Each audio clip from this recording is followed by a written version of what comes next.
फिर हम सबका फेवरेट पाकिस्तान सॉरी हेलो दोस्तों, इस वीडियो में हम बात करेंगे मोनार्की, एरिस्टोक्रेसी, डिक्टेटरशिप और डेमोक्रेसी के का मतलब क्या है और इन सब के बीच में डिफरेंस क्या है, वो भी आसान शब्दों में। वीडियो शुरू करने से पहले एक मैं डिस्क्लेमर देना चाहता हूँ कि जो भी डेफिनेशंस है मुझे जो आसान लगी मैंने वो लगाई है, और उनके जो लिंक्स है जहाँ से मैंने डेफिनेशंस ली है वो मैं लास्ट स्लाइड में दे दूंगा। अगर आप चाहें तो और भी दूसरी जगह से डेफिनेशंस देख सकते हैं और क्लैरिटी के लिए। तो स्टार्ट करते हैं। पहले आता है monarchy. Monarchy is a form of government wherein a group which is usually a family heads of the country and a monarch is put in charge. मतलब मोनार्की एक ऐसे फॉर्म ऑफ गवर्नमेंट को कहते हैं जिसमें एक ग्रुप होता है जो कि यूजुअली फैमिली होती है, वो क्या करती है, वही कंट्री को रूल करती है, और एक मोनार्क होता है यानी राजा या फिर क्वीन होती है, राजा या रानी, जिसको हेड ऑफ द स्टेट बनाया जाता है। तो इसमें फैमिली का क्या मतलब हो गया, जैसे कोई राजा है, अगर वो राज करता है उसके बाद उसके चले जाने के बाद उसका बेटा ही फिर राजा बनेगा या उसकी बेटी ही रानी बनेगी। तो इस तरह से पीढ़ी दर पीढ़ी एक कंट्री का जो शासन है वो एक ही फैमिली के हाथ में रहता है। मोनार्की के एग्जाम्पल देखते हैं तो द राजपूत्स, द चोलाज, ये जो है एनसीईआरटी के बुक में भी इनका एग्जाम्पल्स गिवन है। जो राजपूत थे राजस्थान के, या जो साउथ के तमिलनाडु के चोलास थे कावेरी डेल्टा के, वो भी क्या है मोनार्क सिस्टम का पालन करते थे। मतलब ये इनकी जो थ्रोन थी, इनका जो राज्य था, पीढ़ी दर पीढ़ी आगे बढ़ता गया। इसके बाद द ब्रिटेन की क्वीन एलिजाबेथ सेकेंड, ये भी मोनार्की का एक एग्जाम्पल है। ये भी कॉन्स्टिट्यूशनल मोनार्की है, सिर्फ मतलब दिखाने मात्र के लिए कि ये लोग राजघराने से हैं तो इनको मोनार्की कहा जाता है। हालांकि जब पहले ये दूसरे राज्यों पर राज करते थे, जब ब्रिटिश एम्पायर थी, तब ये प्रॉपर मोनार्की थी। अभी के टाइम में इस कंट्री में भी एक गवर्नमेंट फॉर्म मोनार्की के अलावा डेमोक्रेसी है। उसके बाद हम देखते हैं एरिस्टोक्रेसी। अब एक्चुअली इसमें आपका कंफ्यूजन बढ़ाने का नहीं, समझाने का प्रयास किया है कि इसके दो डेफिनेशन है एक्चुअली कि एरिस्टोक्रेसी की। पहली डेफिनेशन को देखते हैं क्या है। Is a form of government in which political power is held by a select few privileged people aristocrat और नोबल। इसका क्या मतलब है कि जो गवर्नमेंट बनती है उसकी पावर सिर्फ गिने चुने कुछ लोगों के हाथों में होती है, और वो ज्यादातर कौन होते हैं, प्रिविलेज्ड लोग, उस कंट्री के सबसे अमीर लोग, नोबल्स जिन्हें कहेंगे, उनके हाथ में होती है ज्यादातर पावर। इसमें और मोनार्की में डिफरेंस क्या हुआ, मोस्टली कोई डिफरेंस नहीं पहली डिफिनेशन और मोनार्की में। एक एडिशनल इसका मीनिंग क्या होता है एरिस्टोक्रेसी का, कि the highest class in certain societies typically comprising people of noble birth holding hereditary titles and offices.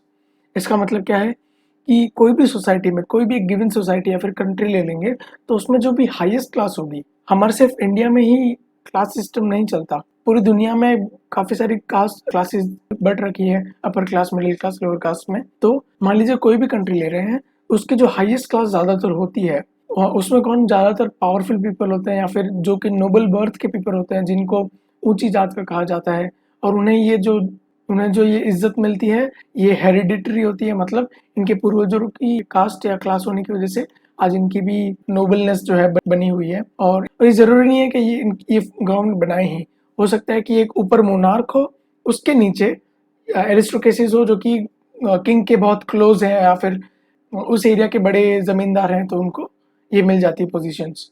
तो ये दो मीनिंग हो गए। इनका एग्जाम्पल देखते हैं। पहला है द ब्रिटिश रॉयल फैमिली, ये है फर्स्ट का एग्जाम्पल। यानी ब्रिटेन में जो राजघराना है, जहाँ पे क्वीन एलिजाबेथ सेकंड है अभी वहाँ की क्वीन, तो ये क्या है, एक एरिस्टोक्रेसी का फॉर्म है। लेकिन ये क्या है, सेरेमोनियल पर्पज के लिए, सिर्फ दिखाने के लिए वो राजघराना है। एक्चुअल में वहाँ पे भी गवर्नमेंट है प्रॉपर और सरकार, इनके अलावा दूसरे जो इलेक्टेड रिप्रेजेंटेटिव्स हैं उस कंट्री के, वो चलाते हैं।